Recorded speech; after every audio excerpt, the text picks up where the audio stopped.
Hi friends, welcome to my channel. நம்ம இன்றைக்கி பாண்டியன் ஸ்டோர்ஸில் இந்த எபிசோடு பார்க்கலாம். பாண்டியன் குடும்பத்தினரும் கோமதியோட அண்ணனோட குடும்பத்தினரும் வீட்டுக்கு வெளியே பொங்கல் வைக்கிறாங்க. எங்கள் பொங்கல் தான் ஃபஸ்ட்டு பொங்கணும்னு சொல்லி பொங்கல் பானையில் தண்ணி ஊற்றுறேன்னு சொல்லி அடுப்பில் தண்ணி ஊற்றிடுறாரு ராஜியோட சித்தப்பா. பொங்கல் செய்கிற வரைக்கும் போய் அந்த பக்கம் நில்லுடான்னு அவரோட அம்மா அவங்கள திட்டுறாங்க.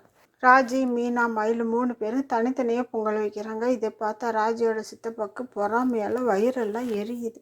பொங்கல் வைக்கிறது ஃபோட்டோ எடுக்க ஃபோட்டோகிராஃபரை பாண்டிய வர சொல்லி தன்னோட பிள்ளைங்கள ஜோடி ஜோடியாக ஃபோட்டோ எடுக்க சொல்கிறாரு. மயில் வீட்டில் இருந்து அவங்க அம்மா, அப்பா, தங்கச்சி எல்லோரும் வந்திருக்காங்க.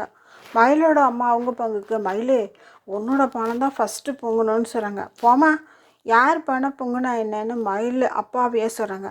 பாண்டியன் வீட்டு பொங்கல் தான் ஃபஸ்ட்டு பொங்குது. அதை பார்த்து பாண்டிய வீட்டால் சந்தோஷப்பட எப்பயும் போல் கோமதி அண்ணன்களும் குமாரும் துக்கப்படுறாங்க. பாண்டியன் வீட்டில் பொங்கலை ரொம்ப சந்தோஷமாக சாப்பிட்றாங்க. கோமதி அண்ணன் வீட்டில் பொங்கலை சாப்பிட ஆரம்பிக்கும் போது ராஜியோட சித்தப்பா, என் பிள்ளைக்கு மட்டும்தான் கல்யாணம் ஆகலை, உங்கள் பொண்ணு மட்டும் ஒழுங்காக இருந்திருந்தா இனி யாரும் அவனுக்கு கல்யாணம் நடந்திருக்கும். குமார் கல்யாணத்துக்கு பொண்ணு பார்க்குறேன்னு சொன்னீங்க, அதுவும் நடக்கலைன்னு ராஜியோட சித்தப்பா சொல்கிறாரு.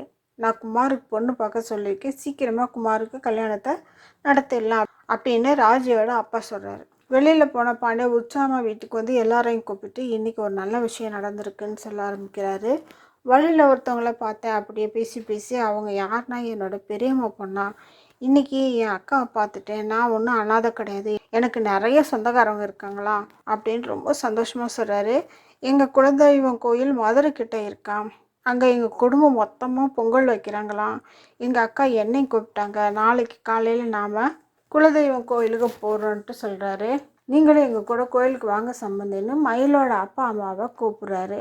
அவங்களும் சரின்னு சொல்கிறாங்க.